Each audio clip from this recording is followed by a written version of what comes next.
Ahí voy a dejar.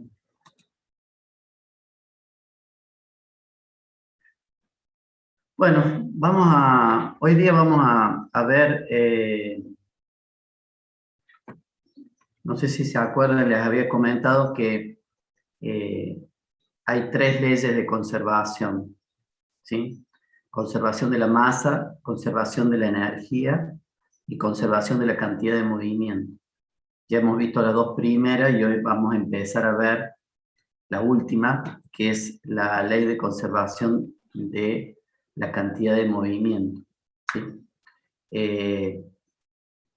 Así que hoy vamos a empezar con eso, que en el libro que estamos usando, creo que es la unidad o el capítulo 6 del libro, ¿sí? Entonces, bueno, vamos a empezar hoy y posiblemente tengamos que continuar la próxima clase, por lo menos una parte de la clase que viene, vamos a tener que continuar con este tema. Bueno, si les parece, lo voy a grabar, ¿sí? Para que quede la clase grabada, porque de esta no está la clase grabada. Así que si ustedes quieren hacer alguna pregunta, cuando yo esté dando la clase, me envían un chat, ¿sí? Y cuando sea el momento, yo me detengo, dejo de grabar y les soluciono, vemos las consultas, las preguntas que ustedes tengan.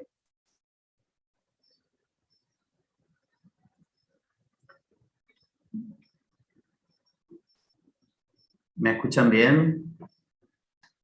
Sí, profe. Bueno. Así que bueno, vamos a empezar ahora con esa unidad y ya cualquier cosa ustedes me mandan entonces me mandan preguntas por chat y yo en algún momento me detengo y les contesto las preguntas, las dudas.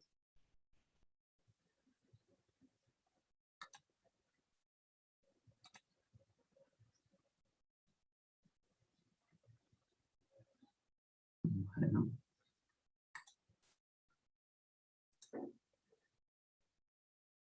Les voy a compartir ahora la pantalla.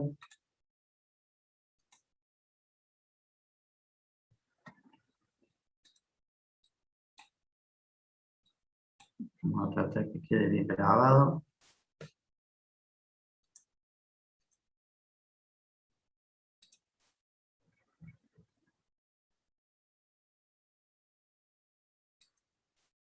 Bueno, buen día.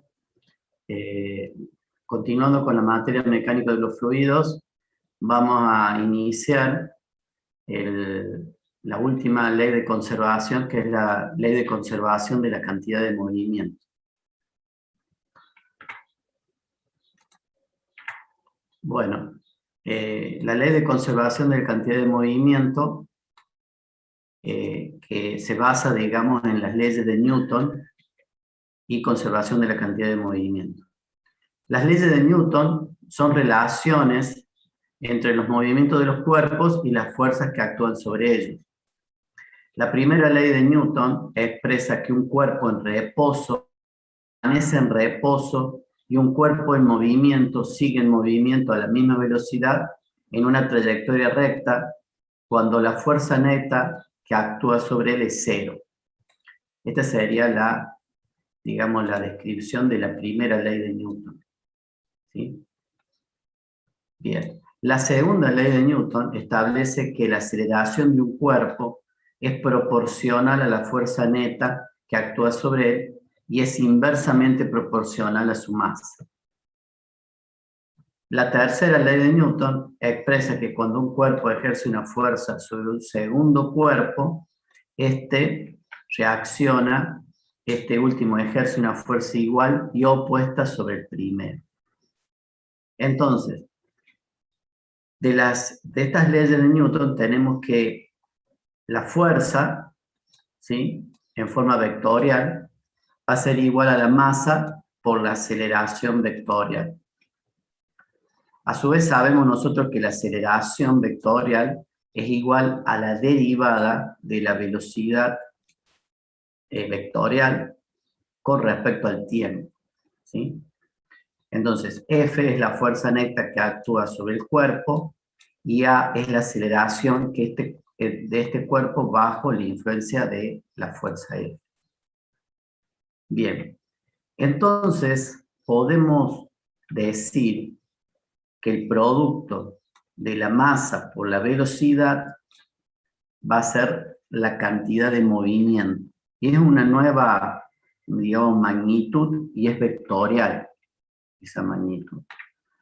Entonces el producto de la masa y de la velocidad de un cuerpo se llama momento lineal o cantidad de movimiento de ese cuerpo.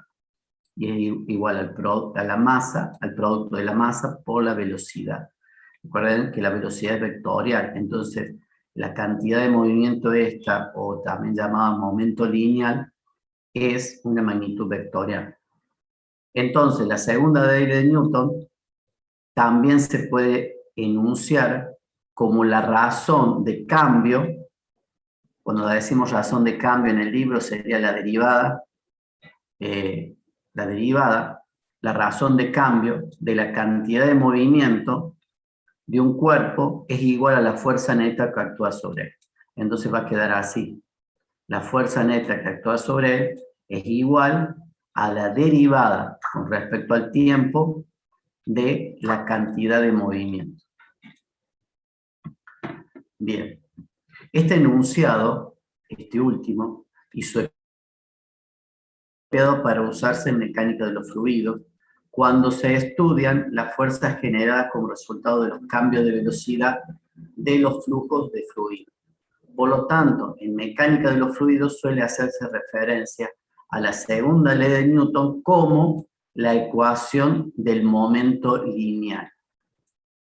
Esta sería la ecuación de momento lineal, que es, digamos, la segunda ley de Newton, pero modificada para ser usada en flujos de fluidos, ¿sí? Todavía no hemos tocado el tema de conservación de la cantidad de movimiento, ¿sí? Estamos simplemente, digamos, expresando la ley de Newton, la segunda ley de Newton, para poder utilizarla en flujos de fluidos. Sería entonces la ecuación de momento lineal. Sería esta que está acá. Recuerden entonces la fuerza igual a la derivada con respecto al tiempo de la cantidad de movimiento o el momento lineal. Bueno, ahora si aplicando la segunda ley de Newton, pero para cuerpos rígidos que están en rotación, o sea, no movimiento lineal, sino en rotación, tenemos lo siguiente, que el momento, ¿sí? El momento de torsión, el torque neto que se aplica sobre un cuerpo, es igual al momento de inercia de ese cuerpo con respecto al eje de rotación por alfa, que sería la aceleración angular, ¿sí? Entonces tenemos esta ecuación, que sería la segunda ley de Newton, pero para movimiento en rotación. Y sabemos entonces que esa aceleración angular, alfa, es igual a la derivada con respecto al tiempo de la velocidad angular, ¿sí? Y de la misma forma podemos multiplicar lo que es el momento de inercia por la velocidad angular, ¿sí? Y obtenemos lo que es el momento angular. H, ¿sí? Sería el momento angular. Entonces leo acá, donde M es el momento de torsión neto que se aplica sobre el cuerpo, I es el momento de inercia de ese cuerpo con respecto al eje de rotación, y alfa es la aceleración angular. Donde omega, ¿sí? Es la velocidad angular, ¿sí? Bien, El producto, entonces, del momento de inercia por la velocidad angular de un cuerpo se llama momento angular h. Entonces, esto es igual a h. ¿Sí? Momento angular. Por lo tanto, entonces me quedaría la segunda ley de Newton para movimientos, digamos, que giran cuando hay rotación, va a ser igual al momento de torsión, ¿sí? Va a ser igual a la derivada con respecto al tiempo, o la razón de cambio, que dice el libro, de el momento, momento angular h, ¿sí? Eso es igual entonces al momento neto de torsión que actúa sobre él. Entonces, básicamente, nos queda la segunda ley de Newton con dos expresiones, ¿sí? Con dos expresiones. Esta, cuando es un movimiento lineal, ¿sí? Y esta otra, cuando es un movimiento de rotación.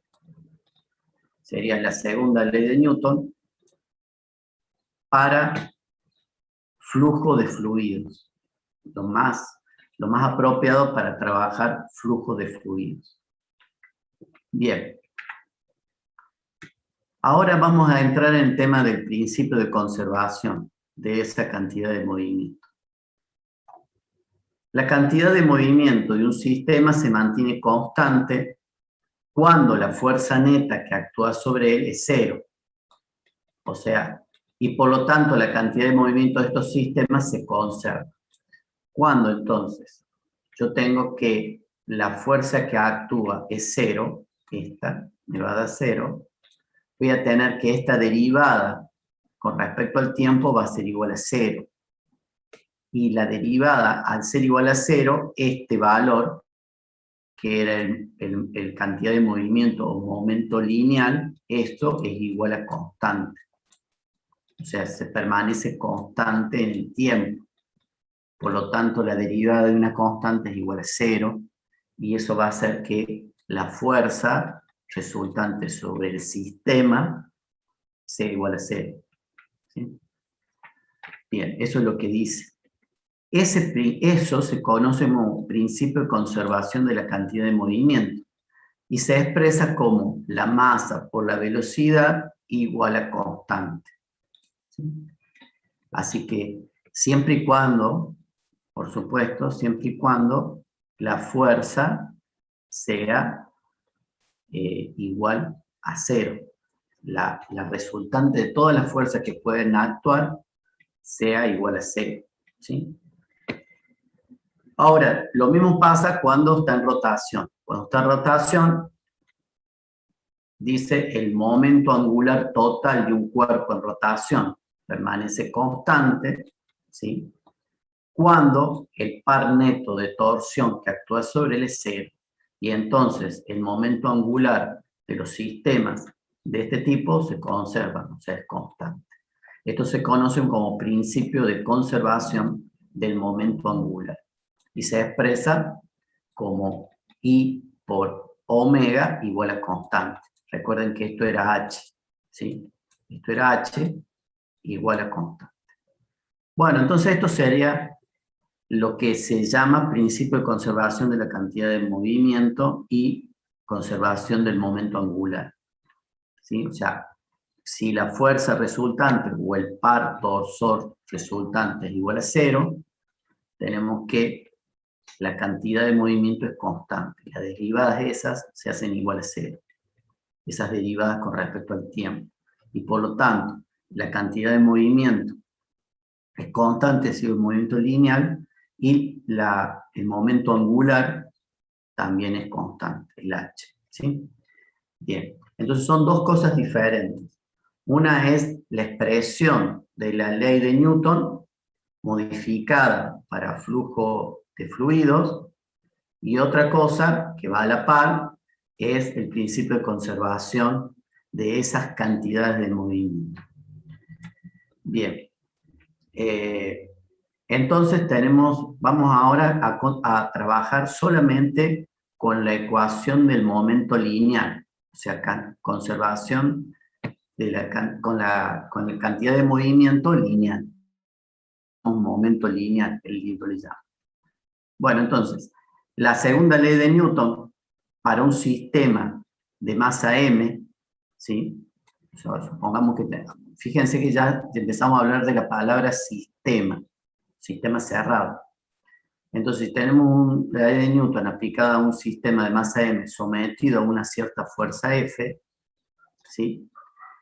Esa ley de Newton se expresa de la siguiente forma. La sumatoria de fuerzas, ¿sí? Ya no estamos hablando de sumatoria igual a 0 de fuerza, ¿no? La sumatoria de fuerzas es igual a la masa por la aceleración, igual a la masa por la derivada de la velocidad con respecto al tiempo, y trabajándola con cantidad de movimiento sería la derivada o la razón de cambio de la cantidad de movimiento con respecto al tiempo, ¿sí? Esto ya lo habíamos visto hace un ratito. Bueno, donde m por b es el momento lineal del sistema o también cantidad de movimiento lineal del sistema. Entonces acá dice que note que tanto la densidad, ¿sí?, como la velocidad pueden cambiar de punto a punto dentro del sistema. Si yo estoy con un sistema cerrado, no necesariamente la masa es constante dentro del sistema cerrado, ¿sí? O sea, ya estamos trabajando con fluidos y puede que tengamos un fluido donde la densidad no sea constante dentro del sistema cerrado. Entonces, puede variar, digamos, la masa, puede variar. Acuérdense que la masa era igual a la densidad por el volumen, ¿sí? Entonces puede ocurrir que la densidad no sea constante, ¿sí? Entonces, la segunda ley de Newton en ese caso se puede expresar de manera más general como la sumatoria de fuerzas es igual, la resultante de sumatoria de fuerzas es igual a la derivada con respecto al tiempo de la cantidad de movimiento. Pero esa cantidad de movimiento que teníamos acá, vamos a tomar una integral a lo largo de todo el sistema del diferencial de masa, ¿sí? Y ese diferencial de masa, en realidad, esta es la integral del sistema, ese diferencial de masa lo puedo escribir como densidad por diferencial de volumen. O sea, cada pequeño elemento de volumen tiene su propia densidad, suponiendo que la densidad es variable. Entonces, a su vez, recuerden que todavía tiene que estar multiplicada por la velocidad. Por lo tanto, queda acá multiplicada por la velocidad de la partícula o de ese pequeño volumen, es la velocidad vectorial, digamos. Entonces, me queda esta expresión. La resultante de fuerzas, que no necesariamente ahora es igual a 0, ¿sí?, es igual a la derivada con respecto al tiempo de la cantidad de movimiento total que hay en el sistema. La cantidad de movimiento total en el sistema es una integral, ¿sí?, donde es el producto de la densidad en ese pequeño diferencial de volumen, pequeño volumen elemental, por la velocidad, por ese volumen, por diferencial de volumen. Así que esto sería, esto que está acá, es una cantidad de movimiento elemental. Esto es una cantidad de movimiento, momento lineal elemental de cada partícula. O sea, es la densidad de cada pequeño volumen por ese volumen por la velocidad. Es una pequeña cantidad de movimiento. Y eso sumado todo es la integral. Entonces esa sería la cantidad de movimiento total que hay en un sistema, y la derivada de eso con respecto al tiempo es la fuerza resultante. Bueno, es justamente acá que le explico yo, donde diferencial de masa va a ser igual a la densidad por diferencial de volumen, que es la masa de un elemento diferencial de volumen, diferencial de B. Y densidad por velocidad por diferencial de B es su cantidad de movimiento de ese elemento diferencial. Bien, entonces tenemos que la segunda ley de Newton también puede enunciarse como la suma de todas las fuerzas externas que actúan sobre un sistema es igual a la razón de cambio respecto al tiempo del momento lineal de ese sistema. Esta sería la, digamos, la expresión definitiva de la segunda ley de Newton para un sistema cerrado, ¿sí? Esa sería la expresión. O sea, hasta ahora, digamos, hemos definido lo que es cantidad de movimiento, lo que hemos definido la segunda ley de Newton modificada para trabajar más con fluidos, y ahora estamos expresándola ya completa, ¿sí? La segunda ley de Newton. Pero recuerden que es para un sistema cerrado. Bien, vamos a borrar un poquito esto. Y ahora, lo que tenemos que hacer, como hacemos con las otras leyes de conservación, es pasar de un sistema cerrado a un volumen de control. Porque en los fluidos nosotros necesitamos trabajar con un volumen de control. No podemos seguir a la masa, porque la masa, como es fluido, se reparte la masa, se dispersa, cambia de forma, ¿sí? Y no podemos trabajar con un sistema cerrado, sino tenemos que trabajar con el criterio de un volumen de control, eligiendo un volumen de control, viendo cómo ese volumen de control se mueve, se deforma, qué es lo que está entrando, qué es lo que está saliendo, ¿sí? Y cómo se va modificando en el tiempo ese volumen de control. Eso es lo que de la misma forma habíamos trabajado con las otras leyes de conservación. Y bueno, acá hay que hacer lo mismo, ¿sí? Entonces, está este tema que la mayoría de los sistemas de flujo se analizan con el uso de volumen de control. Entonces, para eso, para pasar de un sistema cerrado, en esta ley de conservación, al volumen de control, usamos de nuevo el teorema de transporte de Reynolds, ¿sí? Y que me proporciona, ¿sí?, las herramientas necesarias para pasar de la formulación de sistema a la de un volumen de control. Entonces, en este caso, esa propiedad extensiva B que teníamos genérica, ahora es la cantidad de movimiento, ¿sí? Masa por velocidad. Y la B minúscula, que era la propiedad específica, que era la propiedad extensiva, acuérdense que la B minúscula, uy, medio mal, la B minúscula era la B mayúscula, la propiedad extensiva dividido la masa, ¿sí? Y esta era la propiedad específica, ¿sí? La B minúscula.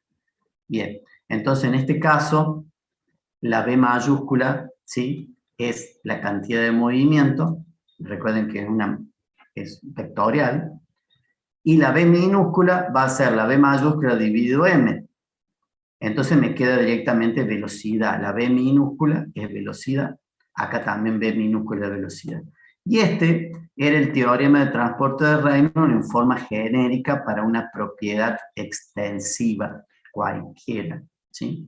Entonces teníamos que, básicamente decía que la variación con respecto al tiempo de la propiedad extensiva en un sistema era igual y tenía dos términos. Uno era lo que pasaba dentro del volumen de control, o sea, era la derivada con respecto al tiempo de esa propiedad dentro del volumen de control, ¿sí? Más el flujo neto de esa propiedad a través de la superficie de control, ¿sí? Eso era lo que manejaban esas expresiones matemáticas, tiene dos términos. Por supuesto, esto era todo lo que entraba, menos todo lo que salía, ¿sí? Esto, manejaba el flujo neto. Y esto es lo que pasaba dentro del volumen de control. Bueno, entonces, reemplazando el valor de B mayúscula y B minúscula por la cantidad de movimiento y por la velocidad en este caso, me queda lo siguiente, que la derivada con respecto al tiempo de la cantidad de movimiento del sistema va a ser igual, va a tener dos términos, va a ser, por un lado, la derivada con respecto al tiempo de lo que pasa dentro del volumen de control con respecto a la cantidad de movimiento, ¿sí? Porque recuerden, esta expresión que estaba acá era cantidad de movimiento. ¿Está claro? Más otro término, que son varios en realidad que es el flujo neto a través de la superficie de control de también la cantidad de movimiento. Esto he hablado así rápidamente y sencillamente para que lo puedan comprender ahora. Bueno, entonces acá justamente nos pasamos de sistema a volumen de control. Recuerden que lo que tengo acá a la izquierda es lo que varía la cantidad de movimiento con respecto al tiempo en un sistema. Y ese término, este término que está acá a la izquierda, para no perder el sentido de lo que estamos haciendo, este término era esto que estaba acá. Ese término era esto, ¿sí? Entonces, ese término en realidad es sumatoria de fuerzas. Eso recuérdenlo para no perderlo. O sea, era esto, eso era esto que estaba acá. Así que siempre acuérdense eso porque en algún momento lo vamos a reemplazar. Bien. Entonces, justamente, por la segunda ley de Newton, sabíamos que para un sistema de masa M sometido a una cierta fuerza neta F, sabíamos que esa derivada de la cantidad de movimiento de todo el sistema, que es una integral también allí, porque varía la densidad, habíamos visto, vale igual a F. ¿Sí? Entonces, justamente, por eso que queda el término S sumatoria de F ahí. ¿Sí? Cuando se sustituye, se obtiene que la forma general de la ecuación del momento lineal que se aplica a volumen de control fijo en movimiento o en deformación. Entonces, esa sería ya la expresión final. O sea, no solo hay que aplicar la ecuación del teorema de transporte de Reynolds, sino que luego hay que hacer este reemplazo que está acá con respecto al término que está a la izquierda. Entonces me queda sumatoria de F. Esta sería la expresión más general de la ecuación del momento lineal o cantidad de movimiento para un volumen de control.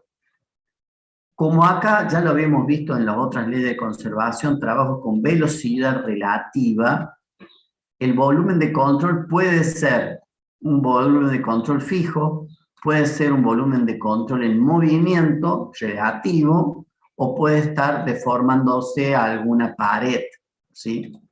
Es la forma más general de la expresión. Entonces se puede enunciar de la siguiente forma, ¿sí? La suma de todas las fuerzas externas que actúan sobre un volumen de control es igual a la razón de cambio respecto al tiempo del momento lineal contenido en el volumen de control. Acuérdense que este es una integral de volumen, esa es una integral de volumen, más el flujo neto del momento lineal hacia afuera de la superficie de control por el flujo de masa. ¿Sí? Cuando salga masa y entre masa, entra con una cierta cantidad de movimiento y sale con otra cantidad de movimiento. Entonces es como que hay que hacer un balance, lo que entra y lo que sale. Por eso dice flujo neto del momento lineal y hacia afuera porque es positivo, ¿no es cierto? Lo que entra es negativo, hacia afuera positivo. Bien, eso era con respecto a la ecuación del momento lineal, pero para un volumen de control. ¿Sí? Bien, la velocidad está relativa, acuérdense, esa velocidad relativa era una velocidad relativa, o sea, la velocidad relativa vectorialmente era igual a la velocidad absoluta menos la velocidad de la superficie de control, ¿sí? Esa velocidad relativa era la velocidad del fluido con relación a la superficie de control, ¿sí? Para manejar, digamos, o suponer que la superficie de control se está moviendo, ¿sí? Bien. La V, esta velocidad vectorial, es la velocidad del fluido cómo se ve desde un marco inercial de referencia.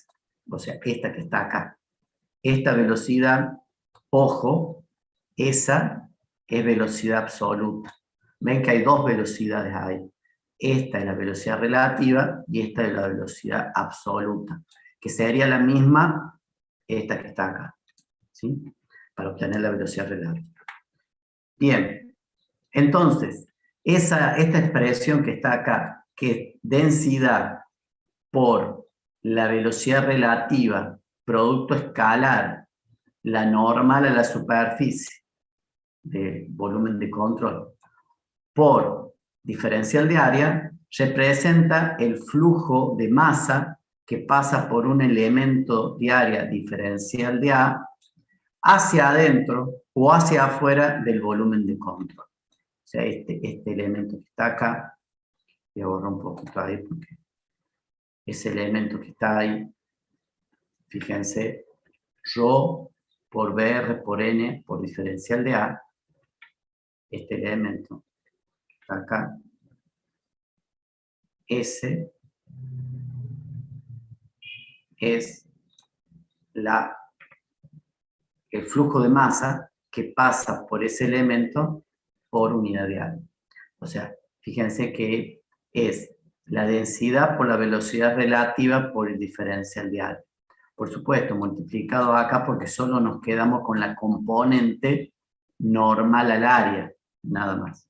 Entonces eso es el flujo de masa, ¿sí? Caudal en masa.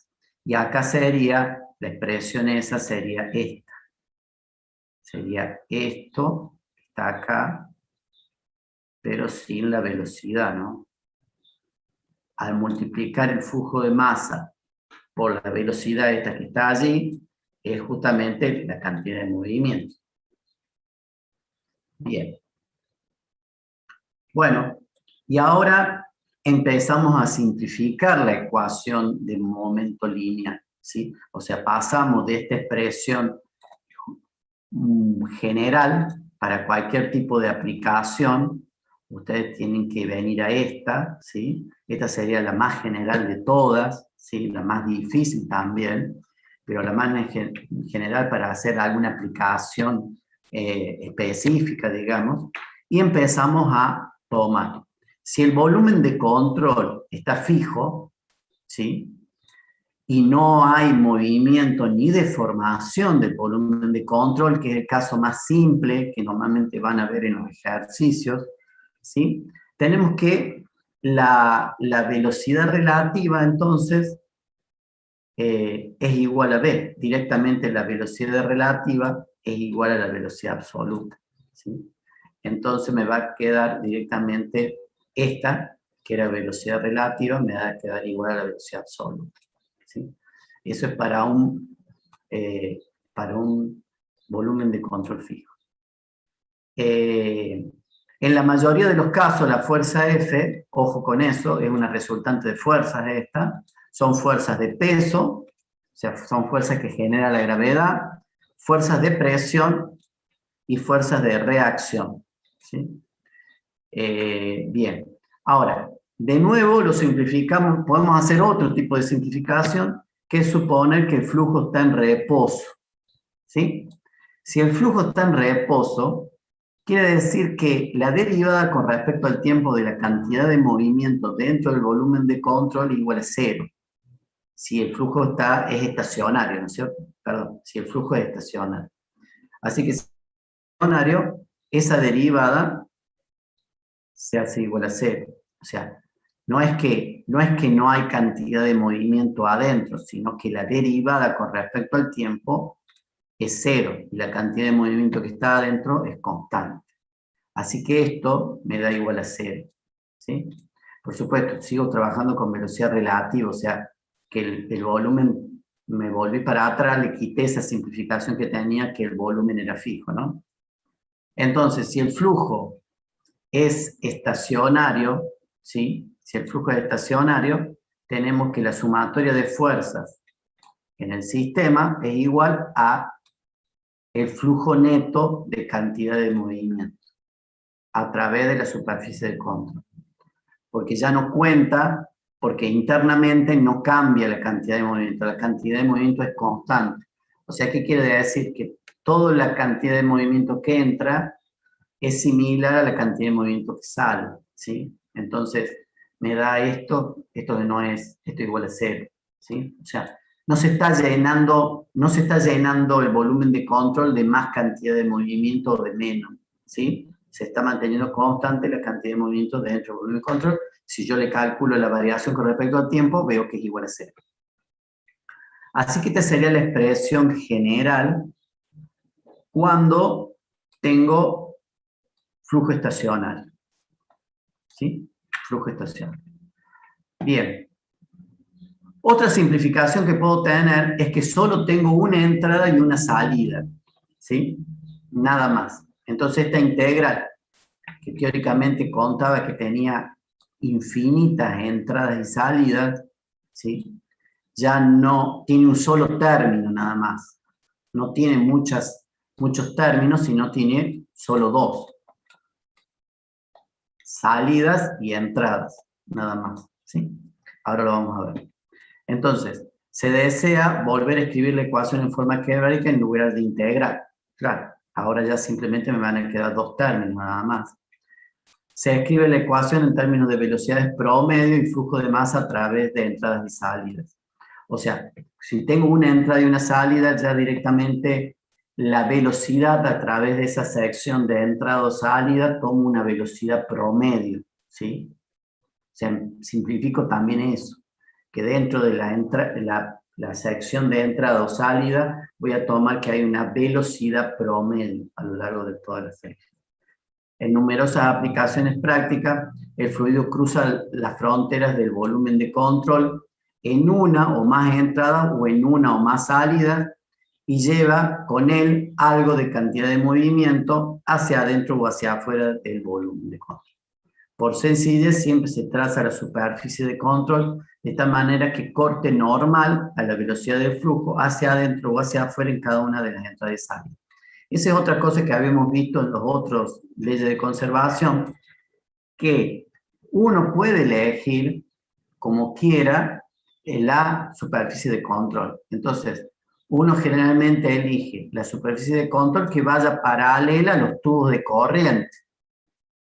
Y en los lugares donde sale, donde se cierra el volumen de control, lo elige perpendicular al flujo en ese lugar. ¿Sí? O sea, no voy a elegir esta sección de salida. Directamente lo elijo perpendicular al flujo, ¿sí? O sea, perpendicular a la velocidad del flujo en ese lugar, ¿sí? Entonces, así ya me estoy ahorrando también otra cuestión. Este término que está acá, directamente va a ser el módulo de la velocidad por el módulo de este vector, que es igual a 1, por el coseno de phi, que es el ángulo comprendido entre los dos vectores. Eso era producto escalar. Y el ángulo comprendido entre los dos vectores es igual a 0. Entonces, coseno de 0 grados igual a 1. Entonces, allí no tengo que andar trabajando, descomponiendo las velocidades. Bien. Entonces, si tenemos un volumen de control fijo y tenemos una entrada y una salida, vamos a tener lo siguiente. Si yo tengo un cierto flujo de masa, M punto, ¿sí? Hacia adentro o hacia afuera del volumen de control a través de una entrada o salida, en el cual ρ es aproximadamente constante, esto salía de la ley de conservación, ¿no? Esto que está acá salía de la ley de conservación de la masa para un flujo estacionario, ¿sí? Entonces tenemos que ese flujo de masa por unidad de tiempo va a ser igual a la integral a lo largo de la sección de entrada o de salida de la densidad por la velocidad por el área elemental. Y eso, en toda una sección, yo puedo trabajar con velocidad promedio. Entonces tengo que el flujo de masa, ¿sí?, por unidad de tiempo sería, es igual a la densidad, que voy a tomar una densidad constante en toda la sección, por la velocidad promedio, por la sección total esa que estoy hablando. O sea, esto, recuerden, sale de la ley de conservación de la masa que ya habíamos visto.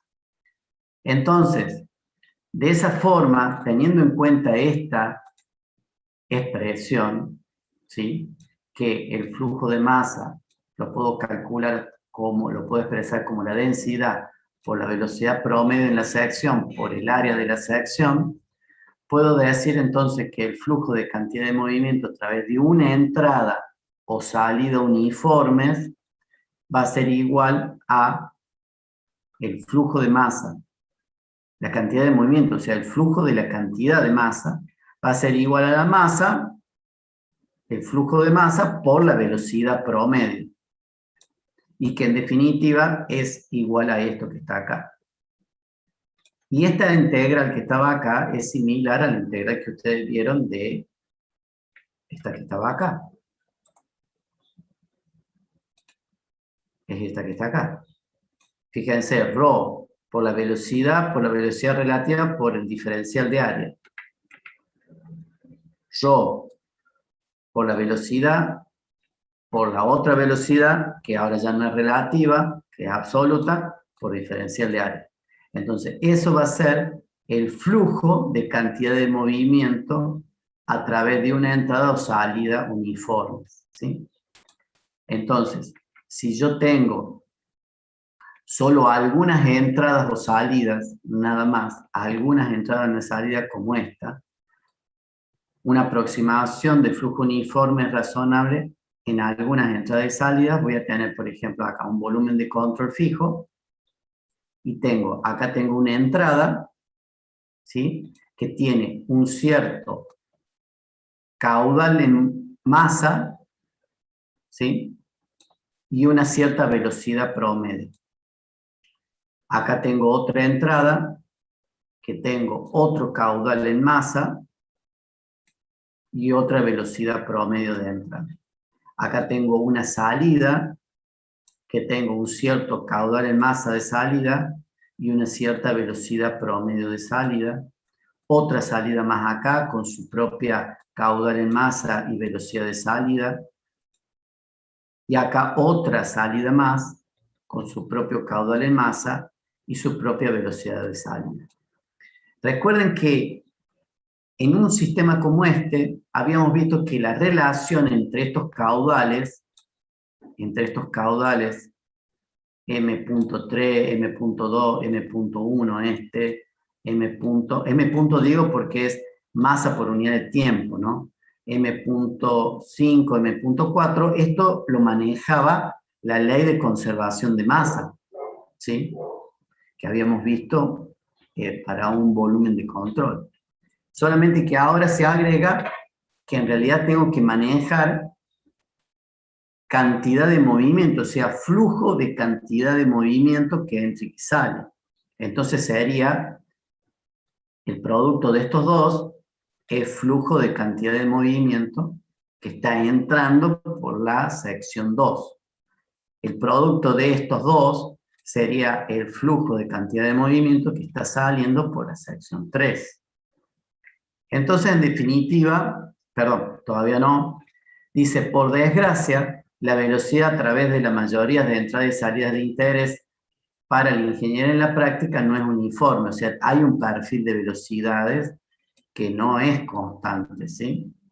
Entonces, sin embargo, resulta que, no obstante, puede convertirse la integral de superficie de control de la ecuación en una forma algebraica, pero se necesita utilizar un factor adimensional de corrección beta, llamado factor de corrección del flujo de cantidad de movimiento.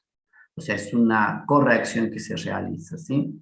Porque el perfil de velocidades no es constante. Entonces, esta es una simplificación que vamos a hacer, trabajar con velocidades promedio, y por lo tanto hay que hacerle una corrección extra. ¿sí?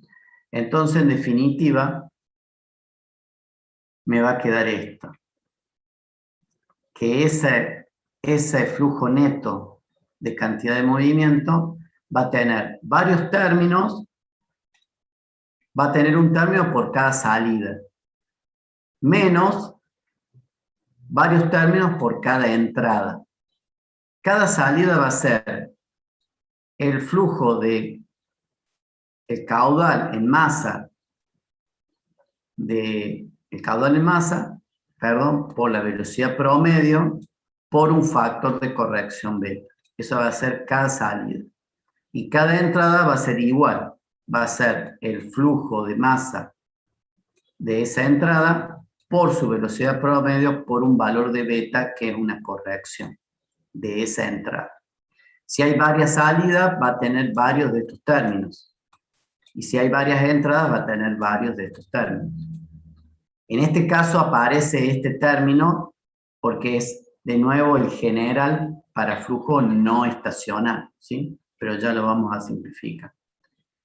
Entonces, donde se aplica un valor único del factor de corrección de flujo de cantidad de movimiento a cada entrada y cada salida en la superficie de compra. Bien.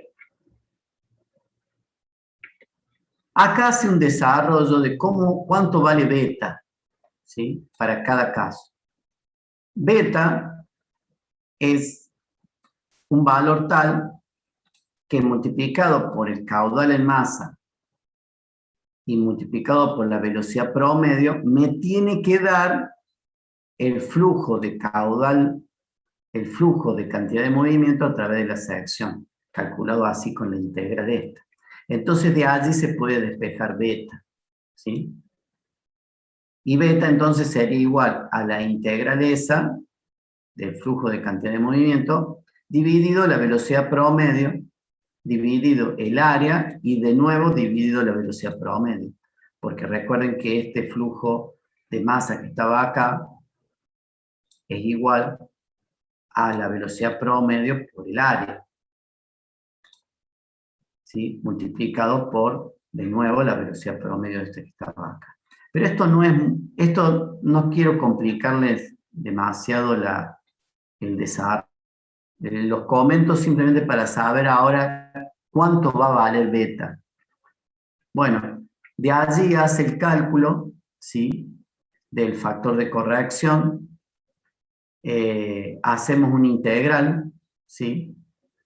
Generamos una integral y me queda básicamente que beta es igual a esta expresión.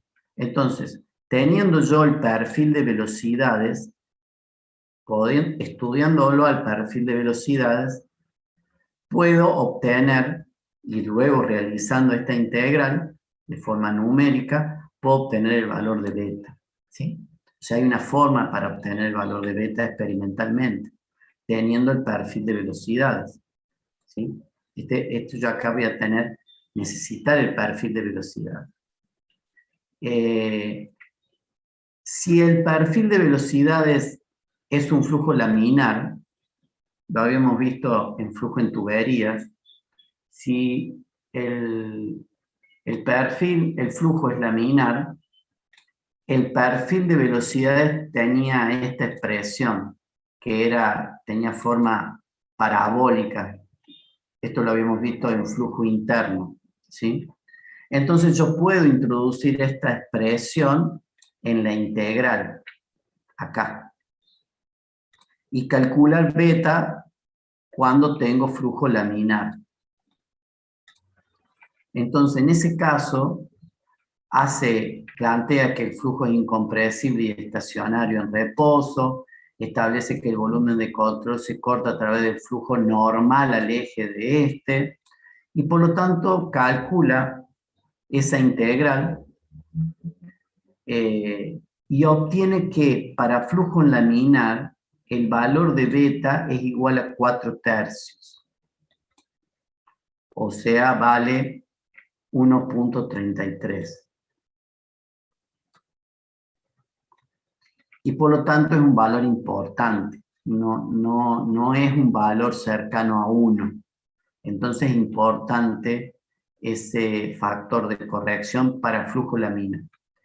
Bueno, y se comenta acá que si se hiciera la misma integración, pero para un flujo turbulento, se acuerdan que no había un desarrollo teórico, tenía que ser experimental, en vez de laminar, el beta que va a dar va de 1,01 a 1,04. O sea, es una corrección de un 1 a un 4% nada más. Entonces, acá da esta conclusión. Para flujo turbulento, beta puede tener un efecto insignificante en las entradas y salidas, pero para flujo laminar, beta puede ser importante y no debe despreciarse. Es conveniente incluir beta en todos los problemas referentes a cantidad de movimiento en el volumen de control, ¿sí? Entonces esa es la conclusión que hace. Por eso, para este análisis hace falta saber si estamos en presencia de flujo laminar o flujo turbulento y a partir de allí utilizar un beta u otro, digamos, o trabajar directamente con uno, si el nivel de error nosotros lo aceptamos. Bueno, todo este desarrollo fue un pequeño desarrollo para determinar el valor de beta, ¿sí? Pero recuerden, si es turbulento, prácticamente no hay que hacerle una corrección a beta, ¿sí? Bien, entonces me vuelvo para atrás al lugar donde nos habíamos quedado, que era esta expresión que está acá. Esta expresión que está acá, voy a borrar un poco, esta expresión que está acá es para flujo no estacionario, porque está este término no está anulado, pero para algunas salidas y algunas entradas.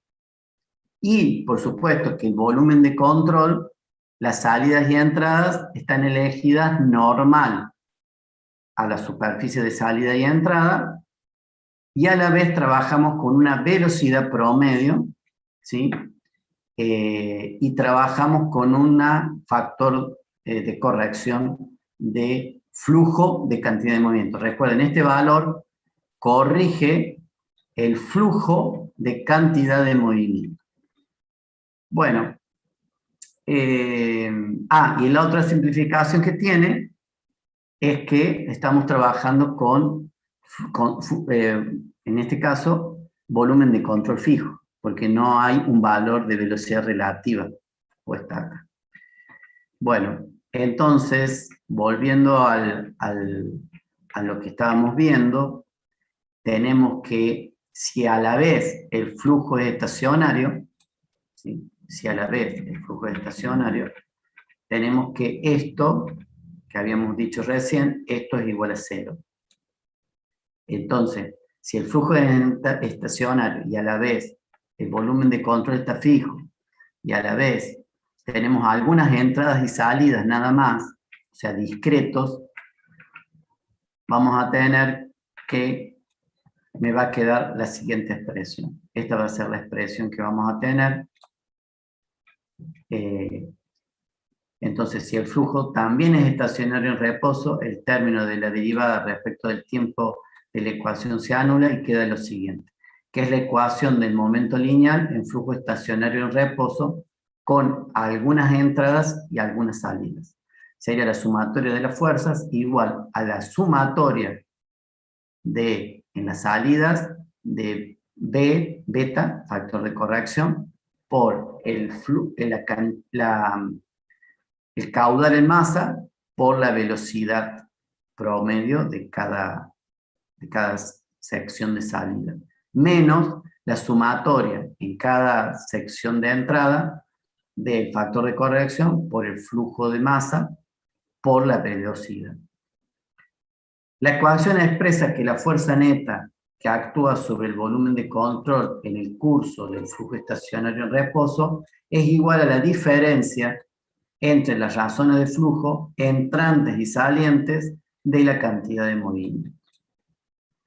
Entonces este sería el esquemita que ustedes tendrían que trabajar. Todo esto que ocurre con la cantidad de movimiento, flujo, no es cantidad de movimiento, flujo de la cantidad de movimiento que entra y que sale, termina siendo igual a la sumatoria de fuerzas resultantes.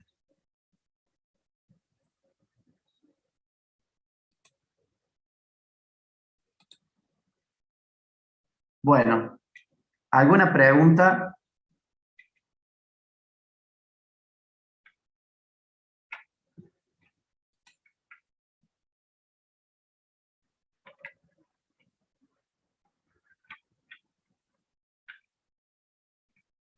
A ver, esperen un poquito.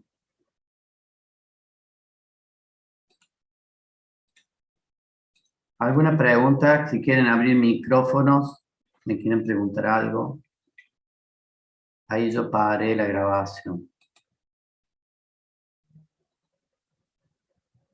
Nada, profe, se entendió. Bueno, o sea, hay varios elementos. Por un lado, recuerden, voy a recopilar, digamos, lo que hicimos. Por un lado, trabajamos con la segunda ley de Newton, ¿sí? Pero definimos dentro de esa segunda ley de Newton cantidad de movimiento, que era lo más apropiado para trabajar con flujos fluidos que fluyen. A partir de allí, definimos la segunda ley de Newton, ¿sí? Que la resultante de fuerza es igual a esa razón de cambio de la cantidad de movimiento con respecto al tiempo. Y bueno, esta es la parte que ya después vamos a continuar, que es cuando hay rotación, ¿no? Y sabemos que el principio de conservación de la cantidad de movimiento es cuando la cantidad de movimiento es constante y no tenemos fuerzas netas sobre el sistema. Y llegamos a esta expresión, que esta expresión es la que es válida para cuando tenemos flujo, ¿sí? O sea, es lo que pasa dentro del sistema cerrado, ¿sí? Esto es lo más apropiado para una descripción para flujo y una descripción lagrangiana, ¿sí? Pero, por supuesto, no nos quedamos ahí, lo llevamos a la aplicación de un volumen de control. Entonces, utilizamos el teorema de transporte de Reynolds. Entonces, esto sería lo que pasa en el sistema, ¿sí? Es la variación de la cantidad de movimiento con respecto al tiempo dentro del sistema, y lo comparamos, y esto me da a que es igual lo que pasa si trabajamos como volumen de control. Entonces, básicamente, esto es el flujo neto de cantidad de movimiento a través de la superficie de control, y esto es la variación de la cantidad de movimiento dentro del volumen de control. Pero, bueno, hay que hacer algunas otras cuestiones. Ahí llegamos por supuesto, esto que estaba acá era la sumatoria de las fuerzas, ¿sí? Eso que estaba ahí, y lo único que hacemos, lo reemplazamos. Allí es donde estamos utilizando la segunda ley de Newton. O sea, acá hemos hecho teorema de transporte de Reynolds, y acá, al ponerle esto ahí, estamos usando la segunda ley de Newton. Bueno, y esta sería la expresión general, que es la que yo digo, la más general de todas, ¿sí? Luego empiezan simplificaciones, ¿sí? O sea, simplificaciones es que el volumen de control está fijo, no hay velocidad relativa, ¿sí? Perdón, la velocidad relativa es igual a la velocidad absoluta. O, por ejemplo, trabajamos con flujo estacionario, entonces este término se hace igual a cero, ¿sí?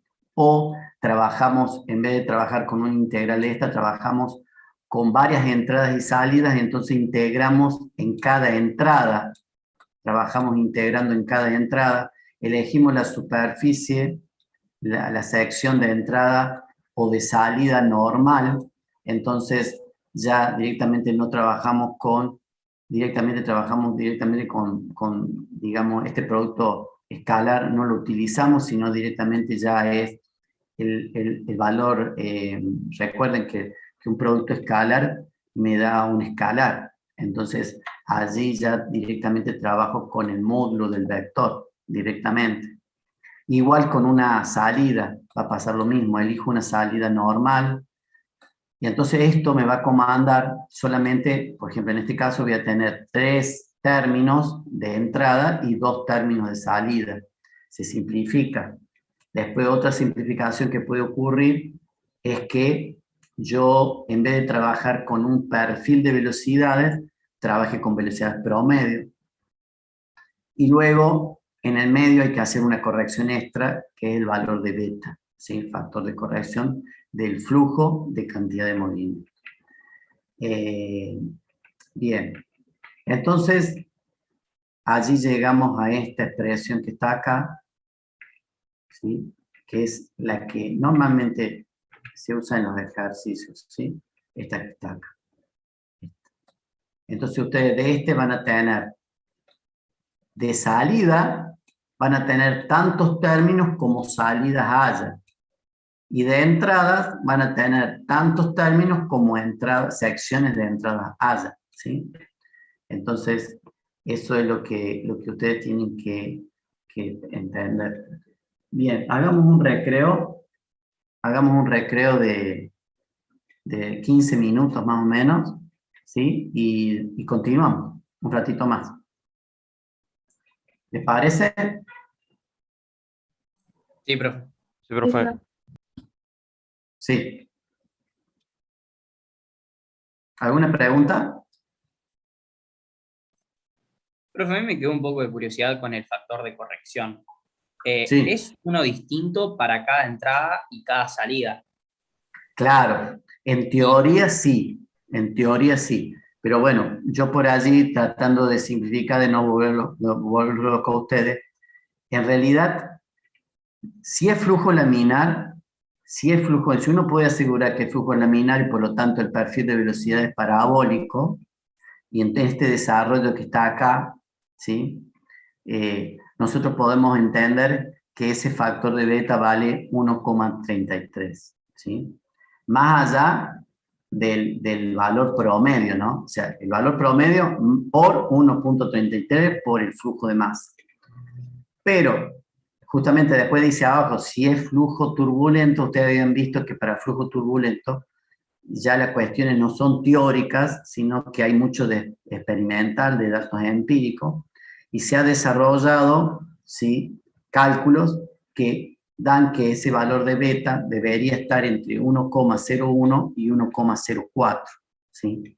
O sea, es un 1% de corrección, un 4% de corrección. Entonces, a eso debería ajustarse el cálculo, ¿sí? Y puede ser que sea diferente de una a otra sección, ¿sí? Pero fíjense lo que es un valor pequeño, ¿no? Y nosotros, supongamos que tengamos que hacer un ejercicio, usted Y nos les van a daría, digamos, decir, en el ejercicio le van a decir, en el ejercicio se va a plantear, no te o preocupes, sea que no habría ¿sí? que calcularlo, digamos. No, No está te perfecto. preocupes. Lo importante es que ustedes, yo lo nombro para que ustedes sepan cómo es, pero después en los ejercicios nosotros le vamos a dar el valor, no lo van a tener que calcular ustedes, ¿sí? Eh, buscarán de una tabla o algo así, ¿sí? Eh, no se preocupen por eso. Acá lo importante es que ustedes entiendan los conceptos, ¿sí? Y que después, bueno, ya les van a plantear los ejercicios que tengan que realizar, pero no se va a salir nada de lo que ya ustedes normalmente han visto, ¿sí? Bueno, hagamos un recreo. Yo no salgo de Zoom, ¿sí? Lo dejo simplemente, desactivo el audio y el video y bueno, más o menos calculemos 15 minutos, ¿sí? Bueno, gracias, nos vemos. Hola, profe. Continuamos.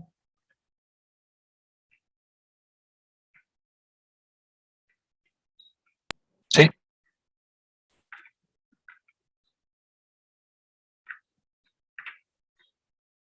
Bueno, continuamos entonces.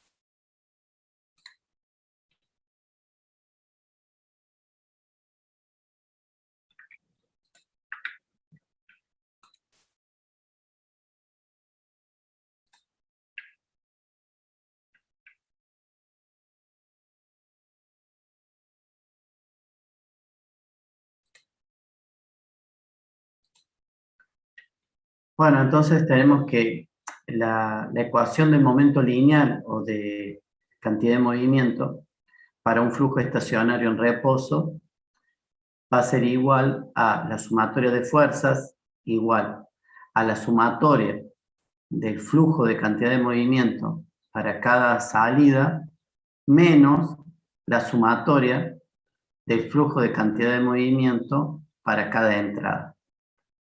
Entonces, la ecuación expresa que la fuerza neta que actúa sobre el volumen de control en el curso del flujo estacionario en reposo es igual a la diferencia entre las razones de flujo entrantes y salientes de la cantidad de movimiento. Bueno, y acá tenemos entonces lo que habíamos hablado de, digamos, cada flujo de cantidad de movimiento en cada entrada y cada salida, la suma algebraica de esos flujos de cantidad de movimiento de entrada y salida me va a dar igual a la resultante de las fuerzas, ¿sí? Que actúa sobre el sistema, sobre el volumen de control.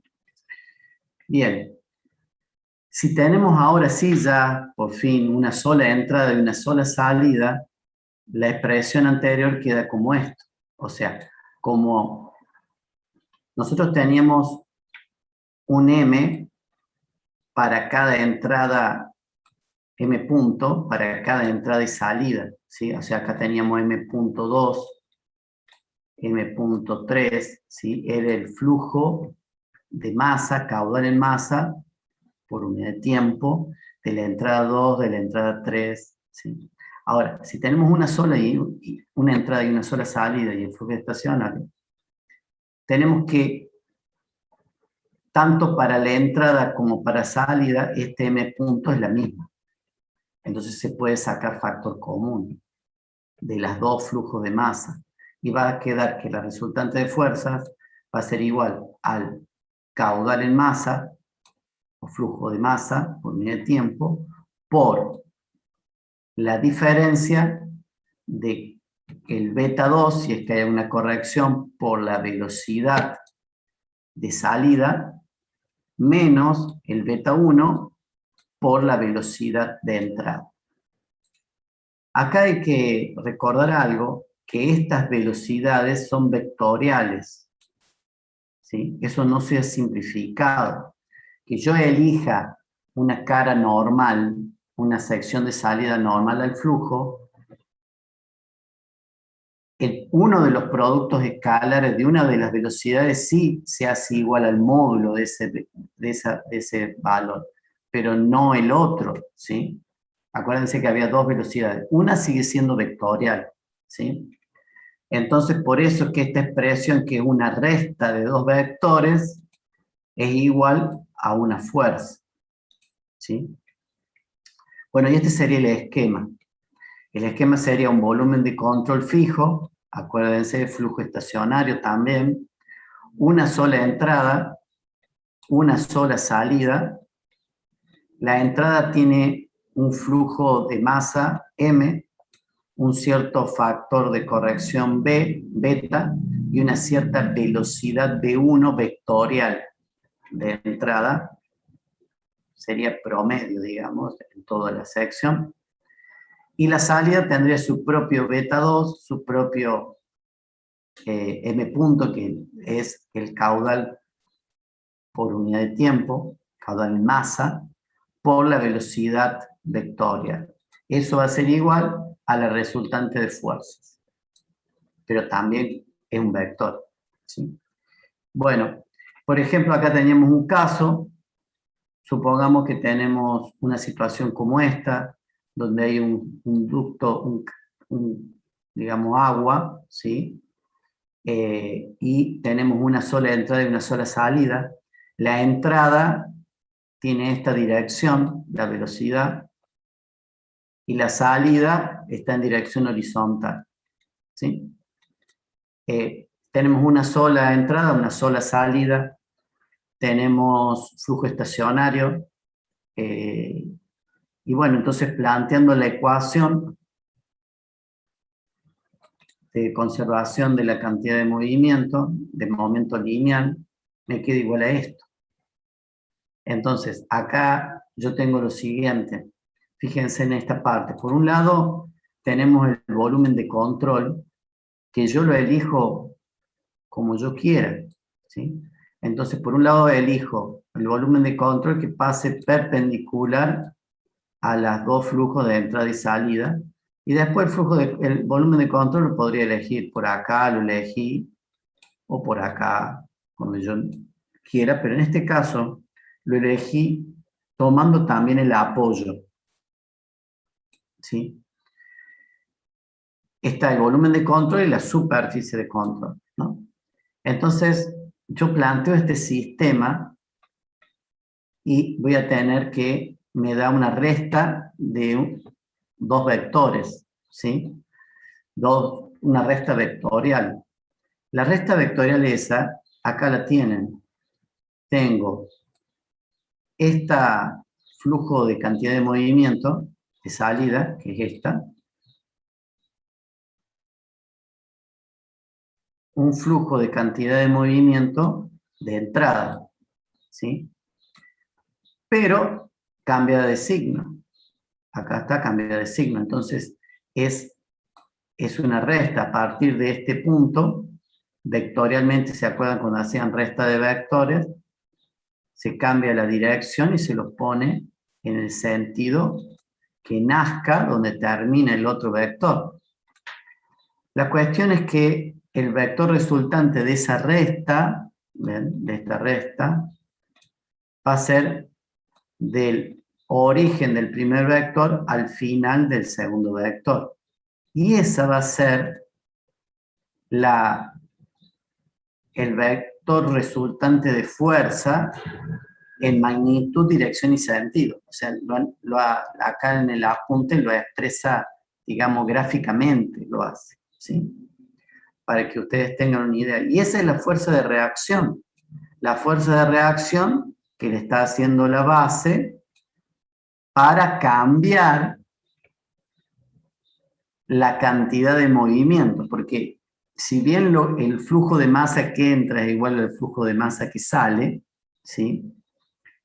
Aún siendo la velocidad absoluta esta en magnitud siendo igual a esta, aún siendo iguales las velocidades numéricamente iguales, pero la dirección es diferente. Entonces, vectorialmente no son el mismo vector B1 y B2. Aún supongamos que tengan el mismo módulo. Entonces, evidentemente, hay una resultante de fuerzas, que es la fuerza de reacción que se le está generando al apoyo, ¿sí? Bueno, esto es muy interesante. Piénsenlo, analícenlo bien, que aún si esta velocidad en módulo, o numéricamente el módulo es igual a esta, aún así hay una resultante de fuerzas, porque quiere decir que este valor va a ser parecido, digamos, a este valor, pero la resta no viene por acá el segundo vector, ¿sí? Que va a dar que FR igual a 0, sino que va a tener una resultante. Bueno, es vectorial esta expresión. Bueno. Bueno, y sobre esas fuerzas que actúan sobre el volumen de control, esas fuerzas son fuerzas de cuerpo, ¿sí? Actúan en todo el cuerpo de ese volumen con fuerzas de gravedad, fuerzas eléctricas y magnéticas, y las fuerzas superficiales que actúan sobre la superficie de control, como la fuerza de presión y la viscosa, así como fuerzas de reacción en los puntos de contacto. En el análisis del volumen de control, la suma de todas las fuerzas que actúan sobre el volumen de control en un instante en particular se expresa por sumatoria de F. O sea, sobre esta sumatoria de F van a estar todas las fuerzas de gravedad, ¿sí? Las fuerzas de presión, las fuerzas viscosas y las fuerzas de reacción, ¿sí? Todo va a estar allí en ese. Entonces, la fuerza esa, la resultante de fuerzas, va a ser igual a la sumatoria de las fuerzas de cuerpo más la sumatoria de las fuerzas superficiales. Y entonces la fuerza total va a ser la fuerza de gravedad del cuerpo, sumatoria de toda la fuerza de gravedad del cuerpo, más las fuerzas superficiales. Y dentro de estas fuerzas superficiales vamos a tener fuerzas de presión, fuerzas viscosas y otras fuerzas, ¿sí?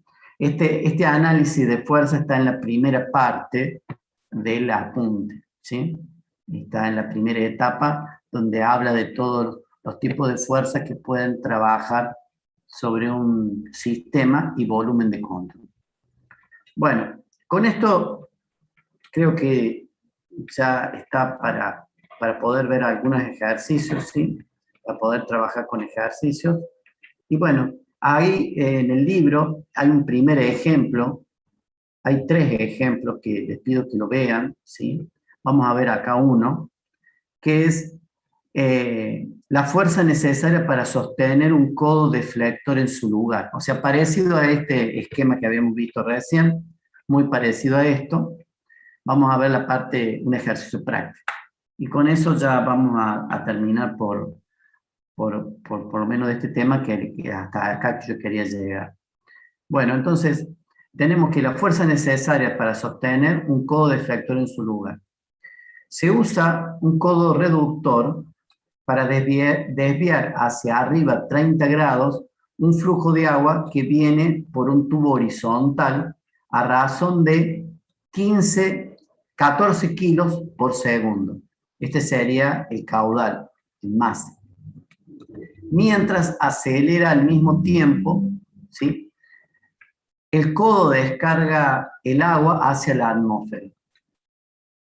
El área de la sección transversal del codo es de 113 centímetros cuadrados a la entrada y a la salida de 7 centímetros cuadrados. O sea, tiene una sección grande de entrada y una sección pequeña de salida.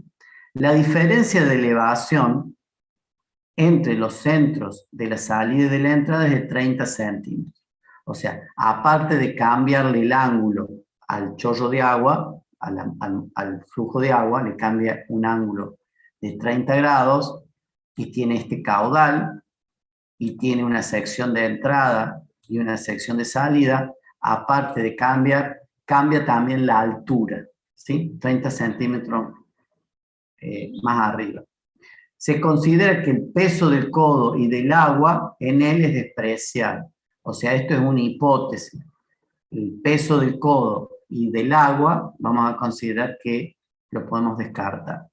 Me pide, determinará la presión manométrica en el centro de la entrada del codo, ¿sí? O sea, en el plano de entrada, quiere la presión manométrica, y B, la fuerza de anclaje necesaria para sostener el codo en su lugar. O sea, vamos a ver el dibujo. Evidentemente, si yo, acá está la entrada, ¿sí? Tenemos la entrada, tenemos un cierto caudal en masa, con una cierta velocidad de entrada, una cierta dirección de entrada, tenemos una cierta presión manométrica de entrada. A la vez tenemos una salida, ¿sí? Esa salida está a una cierta altura, ya tiene una dirección diferente, ¿sí? Y tiene una cierta velocidad en módulo, dirección y sentido, y un cierto caudal, ¿sí? Caudal en masa por unidad de tiempo. Y la presión dice que descarga la atmósfera, por lo tanto la presión allí es presión atmosférica, ¿sí? Bien, evidentemente, esto, como acá hay flujo que está saliendo, evidentemente el sistema va a tender a hacer una acción por acción y reacción, va a tender a irse hacia el otro lado. ¿Está claro? pero de alguna forma está anclado y por lo tanto está quieto, ¿sí? Y hay una cierta resultante de fuerzas, ¿sí? Que tienen una componente en Z y en X.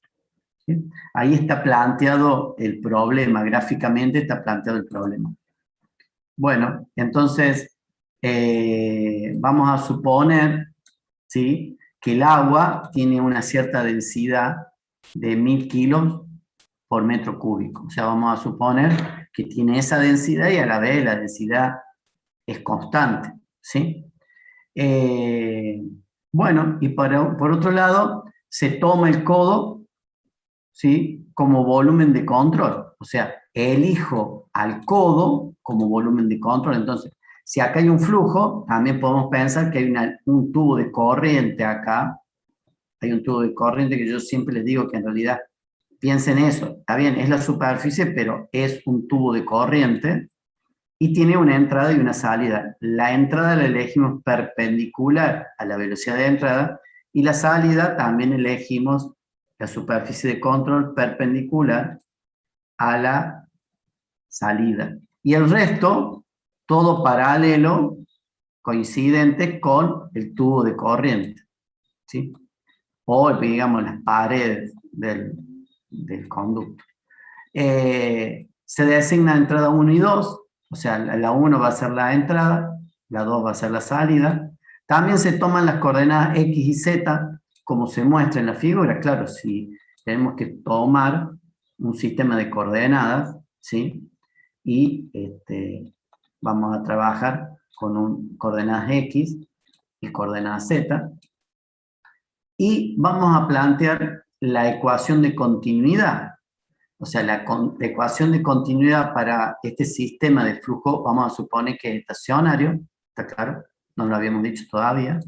En reposo, con una entrada y una salida. Entonces, ya habíamos visto de la conservación de la cantidad de masa, habíamos visto que si está estacionario, el flujo de masa de entrada es igual al flujo de masa de salida, igual al flujo de masa, que nos habían dicho que era 14 kilos por segundo. Entonces, aparte nosotros sabemos que el flujo de masa es igual a la densidad por el área por la velocidad, ¿sí? Entonces, de allí podemos despejar, porque la densidad la tenemos y las áreas las teníamos a cada una de las áreas. Entonces podemos despejar la velocidad porque tenemos que el flujo de masa vale 14 kilos por segundo. Entonces podemos despejar y obtenemos la velocidad de entrada y la velocidad de salida. La velocidad de entrada entonces va a ser igual a los 14 kilos por segundo, ¿sí?, dividido, acá falta la densidad, ¿sí?, dividido el área, ¿sí?, el área de entrada. Y la velocidad de salida va a ser igual al flujo de masa por dividido la densidad por el área de salida. Bueno, la cuestión es que la velocidad de entrada va a ser 1,24 metros por segundo y la velocidad de salida va a ser más, va a ser 20 metros por segundo, ¿sí? Porque la sección es más chica y el flujo es incompresible. Entonces hay una relación directa ahí entre el área y la velocidad. Bueno, esa es la primera etapa, ¿está claro? Lo que ocurre acá es que esta velocidad, recuerden, va a ser horizontal, ¿sí?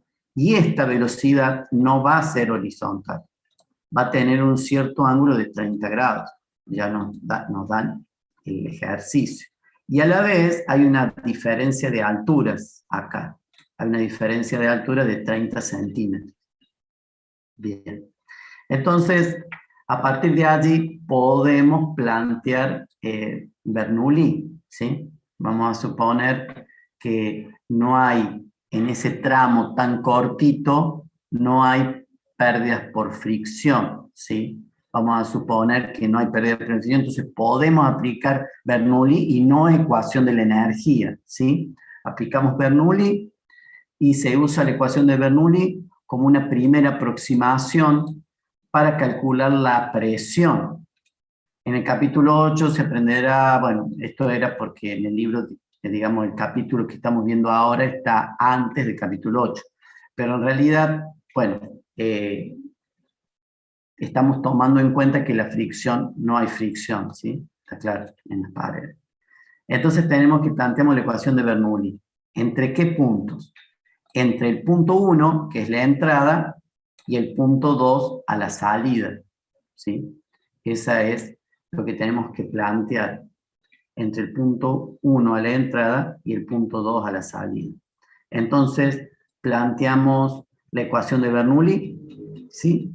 Y de allí decimos que es igual, ¿sí? Es igual la altura piezométrica, es igual tanto en 1 como en 2, ¿sí? Y esa altura es la altura de presión en cada uno, la altura por velocidad y la altura de potencial, digamos, por altura. Entonces de acá yo puedo, porque tengo algunos elementos de acá, puedo despejar la variación de presión, o sea, la presión 1 menos la presión 2. Entonces de allí yo voy a tener que la presión en 2 va a ser, que me dice que descarga a la atmósfera, por lo tanto la presión en 2 es la presión atmosférica. Entonces la presión 1 menos la presión en atmosférica va a ser igual a la presión manométrica directamente en 1. ¿Se acuerdan que la presión manométrica era la presión absoluta en un lugar menos la presión atmosférica en ese lugar? Y bueno, la presión atmosférica es igual a la presión de salida. O sea, la presión manométrica en la salida es igual a 0. ¿Sí? Entonces, la variación de presión esta me va a dar la presión manométrica en 1. Bueno, y despejando, me va a quedar igual a esta expresión, despejando de acá, ¿no es cierto? La presión 1 menos la presión 2, y me va a dar igual a este término. Ahí yo tengo la densidad. Acá hay algo que no está bien. Acá voy a tener la densidad. Ahí faltaba densidad. Acá también creo que falta densidad y densidad. ¿Sí? Entonces tengo que la densidad por la gravedad multiplicado por las velocidades al cuadrado restadas, la resta de la velocidad al cuadrado, dividido 2 veces la gravedad, más la diferencia de alturas. ¿Sí? La diferencia de altura, bueno, si la primera vale 0, porque es mi referencia, la segunda altura va a valer 0,3 metros, porque son 30 centímetros. ¿Sí? Bien. Y eso me va a dar que la presión manométrica a la entrada, que era lo que me estaban preguntando, es igual a 202,2 kilopascales. ¿Sí? Esa es la presión manométrica. Entonces podemos decir la presión manométrica a la entrada del pico ese es de 202,2 kilopascales y la presión de salida manométrica es 0, porque la presión absoluta allí es la presión atmosférica. Bien, entonces hemos respondido, hemos resuelto la primera pregunta. La segunda pregunta es que calcular la fuerza resultante. Entonces para eso tenemos que plantear la ecuación de cantidad de movimiento para flujo unidimensional, porque tiene una sola entrada y una sola salida, estacionario en reposo. ¿Sí? Bien, para eso vamos a plantear esta ecuación, que es la que habíamos visto al último, en el teórico. ¿Sí? Tiene una salida y una entrada, nada más. Y vamos a tener que considerar algunas cuestiones. Vamos a considerar que las componentes X e Y, X y Z de la fuerza de anclaje en los codos como FRX y FRZ. Y vamos a suponer que están en dirección positiva.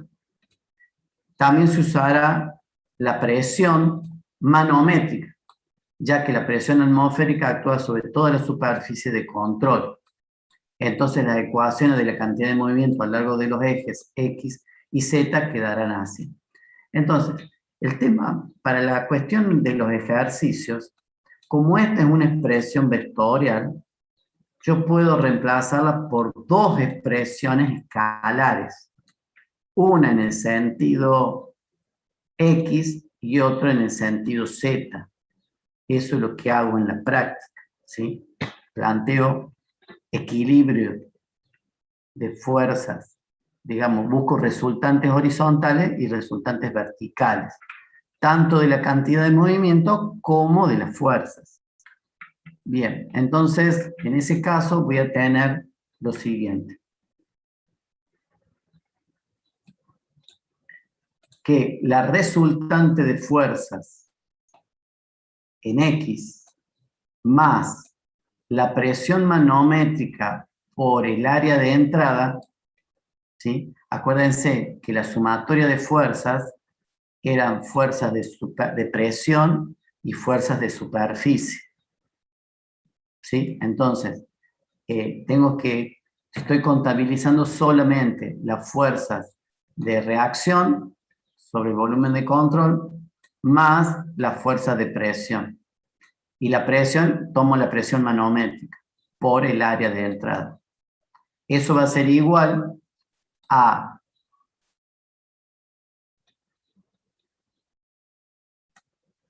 el flujo de la cantidad de movimiento a la salida descompuesto en la dirección horizontal, por eso que dice coseno de tita, lo estoy descomponiendo, menos el flujo de cantidad de movimiento de entrada.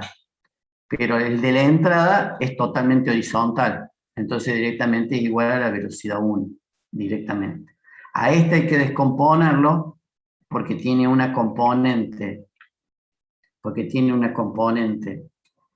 horizontal y una componente vertical. Este hay que descomponerlo, ¿sí? Acuérdense que es una magnitud vectorial esta. Bien, entonces en ese sentido, directamente hago la diferencia entre ellos dos, ¿sí? Hago la diferencia entre ellos dos. Entonces, nos va a quedar... y en el otro sentido, en el eje Z, tengo que es... En el otro sentido, no hay una acción de la presión, ¿sí? Solamente la presión atmosférica, que digo que está alrededor completo, por lo tanto no genera una resultante, y sería la fuerza de reacción en Z igual al flujo de cantidad de movimiento de la salida en la dirección vertical. Por eso está multiplicado por el seno de tita. Fíjense que no está este término de la entrada porque directamente es cero este término de la entrada. O sea, el correspondiente que tengamos acá a la entrada, este es igual a cero. Porque es horizontal de por sí. Entonces, todo el valor es la componente horizontal. Y la componente vertical es igual a cero. Acá en el dibujo les muestro. ¿Ven? Esta componente es totalmente horizontal, no tiene una componente vertical. En cambio, esta sí tenía una horizontal y una vertical.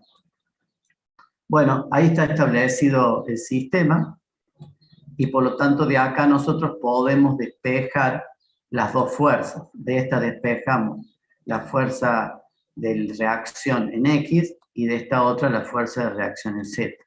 Así que la fuerza de reacción en X despejada me va a dar igual a esta diferencia, perdón, a esta diferencia de flujo de cantidad de movimiento menos la fuerza esta de presión, ¿sí? Entonces vamos a trabajar con un factor, ¿sí? Que creo que lo comentaba acá. Vamos a trabajar con un factor de beta de 1,03. Este sería el flujo de masa, ¿sí? La velocidad de salida es 20 por el coseno de 30 menos la velocidad de salida, que es 1,24 que habíamos encontrado. La velocidad de entrada es 1,24, perdón, y la velocidad de salida 20.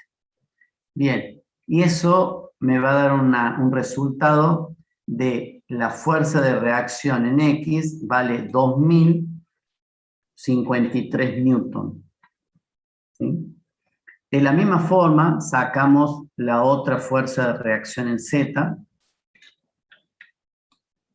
La fuerza de reacción en Z, que va a ser igual al beta, vamos a tomar el mismo.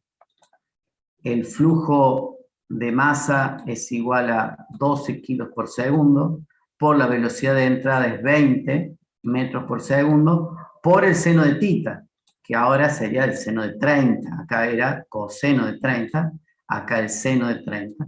Y eso me va a dar 144 newton, ¿sí?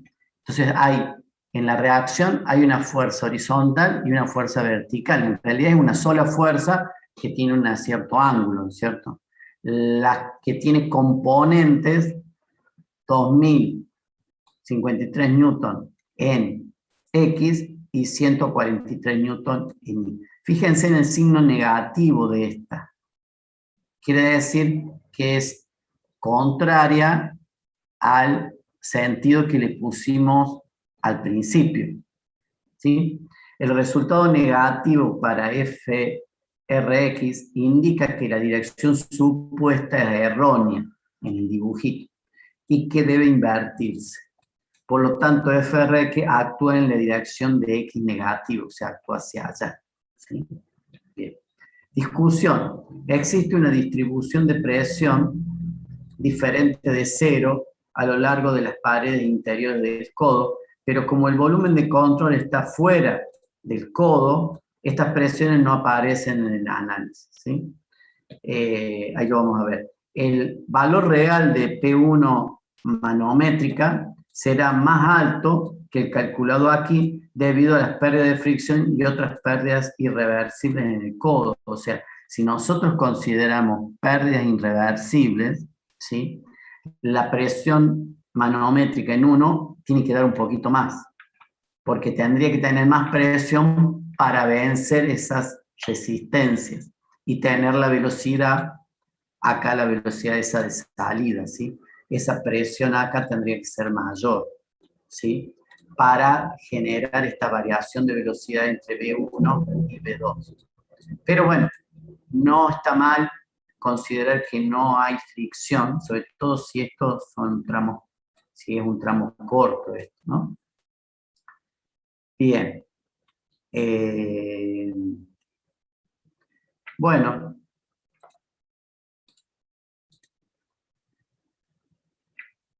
Este sería un ejemplo, y es el que vamos a ver ahora, y acá lo importante es el concepto que esta ecuación, como es vectorial, se pueden plantear dos ecuaciones, o tres, ¿sí? En X, en Y y en Z. En este caso, bidimensional en X y en Y nada más, o en X y en Z. Ahora, si es tridimensional, podría ser tridimensional también, tendría que plantearlo en X, en Y, en Z. Entonces voy a tener tres fuerzas en X, en Y, en Z, y voy a tener tres flujos de cantidad de movimiento en X, en Y, en Z, y tres velocidades por cada velocidad en componente en X, en Y y en Z. Recuerden eso. Y en el caso de este, tenemos que solo hay una sola fuerza de presión, ¿sí? Que es presión manométrica. Como estoy trabajando con presión manométrica, a la salida la presión manométrica es 0. Entonces no aparece este término acá, ¿sí? No aparece allí. Y a la vez, como esta entrada es horizontal, no aparece un término acá restando allí, ¿sí? No aparece nada allí. porque no hay vertical. Por eso también es importante, ustedes dense en cuenta, que cuando les dan el problema, ustedes planteen el sistema coordenado de tal forma de simplificar, por lo menos que le quede el sistema coordenado paralelo a un flujo de entrada o un flujo de salida, cosa que calculan menos también. Bueno,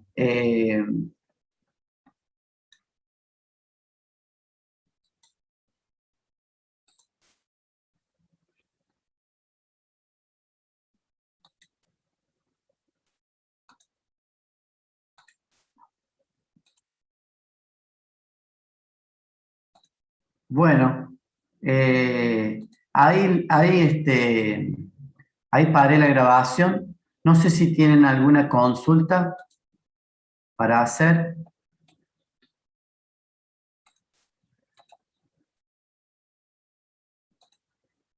No, profe.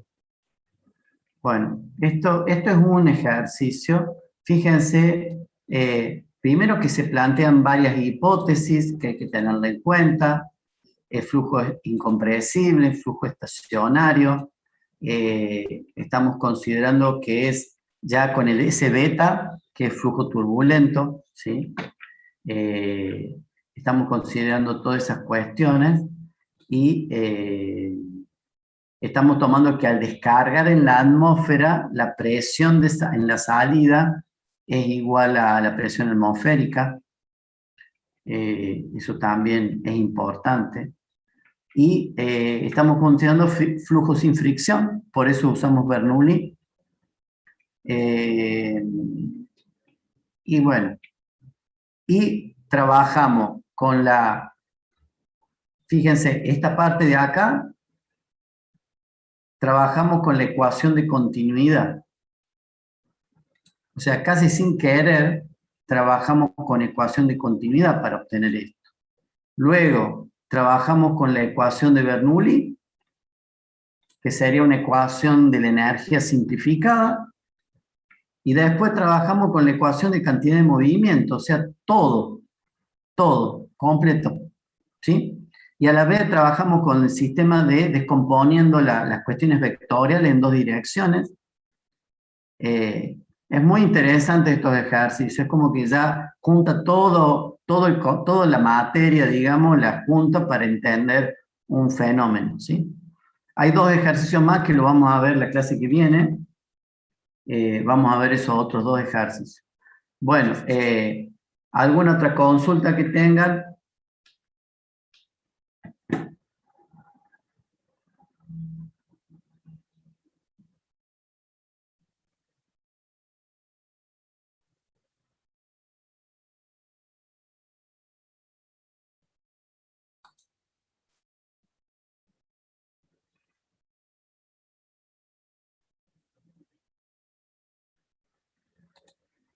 ¿Nada?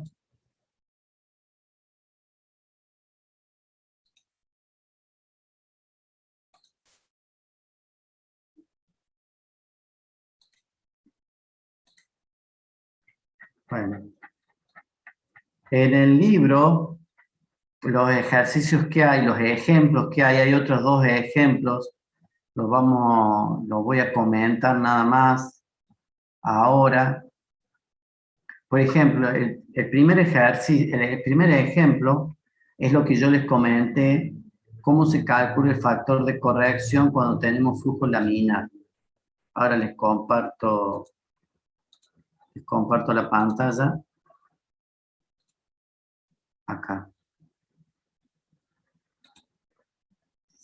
Bueno, allí ustedes tienen que el ejemplo 6.1, el primero, dice que plantea cómo obtener el flujo laminar, el factor de corrección para flujo laminar. Entonces, básicamente, plantea que se tiene el perfil de velocidades, ¿ven?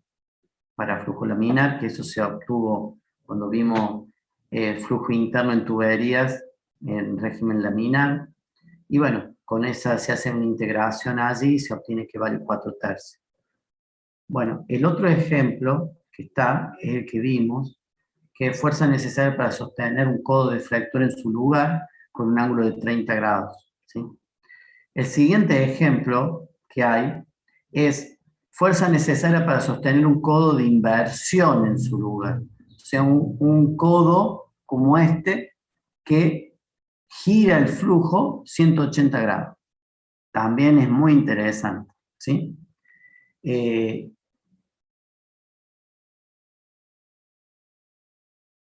Bien.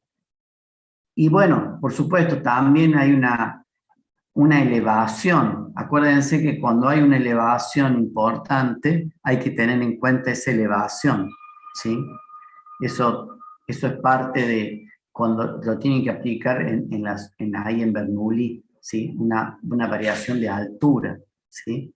Bueno, bueno, es este ejercicio, ¿sí? Y después tienen otro que es muy interesante, que es el chorro de agua que choca contra una placa en reposo. O sea, ustedes tienen un chorro de agua como está acá, a una cierta velocidad, un cierto caudal. De nuevo, descarga a la atmósfera, por lo tanto tienen presión atmosférica. Establecen un volumen de control que incluye la placa y quieren calcular la fuerza esta de reacción. O sea, con qué fuerza hay que, básicamente, con qué fuerza hay que sostener la placa para que el chorro de agua no la mueva, ¿sí? Entonces, también hacen un cálculo muy interesante, por favor véanlo, está involucrada ahí la densidad del fluido, está involucrada, ya no hay diferencia de altura, variación de altura. Bueno, muy interesante este ejercicio y muy práctico de la vida que a ustedes les puede tocar hacer un cálculo de esto y es importante que lo vean, ¿sí? Yo lo dejo para que ustedes lo analicen y lo vean, ¿sí? No lo vamos a ver en la próxima clase. En la próxima clase lo que vamos a hacer, vamos a trabajar con movimiento en rotación, de flujo en rotación. Vamos a analizar todas las mismas ecuaciones, pero en rotación, no en movimiento lineal. Bueno, voy a dejar de compartir esto y vamos a volver acá. Bueno, no sé si tienen alguna consulta, algo más que me quieran consultar.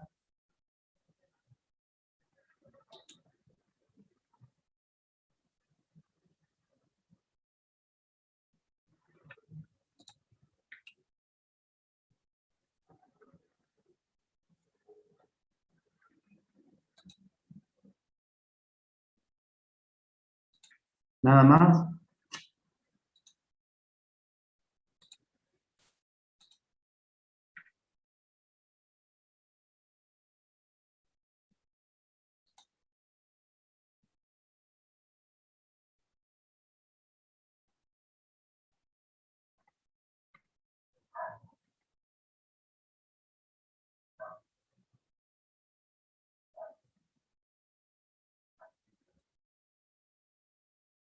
¿No?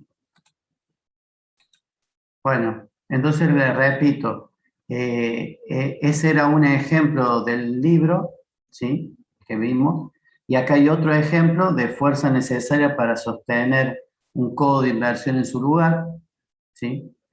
El flujo tiene que ser reenviado a 180 grados. Y otro de los ejemplos es el chorro de agua que choca una placa en reposo. Entonces tenemos un chorro de agua que también descarga la atmósfera y hay que sostener la placa con una cierta fuerza F sub R. Y se calcula la fuerza F sub R, ¿sí? De 200 newtons. Estos ejercicios son importantes que los conozcan. Bueno, nada más. Esto es todo. Luego vamos a continuar con esta unidad en la segunda grabación, donde vamos a ver flujo en rotación. Bueno, muy bien. Gracias. Hasta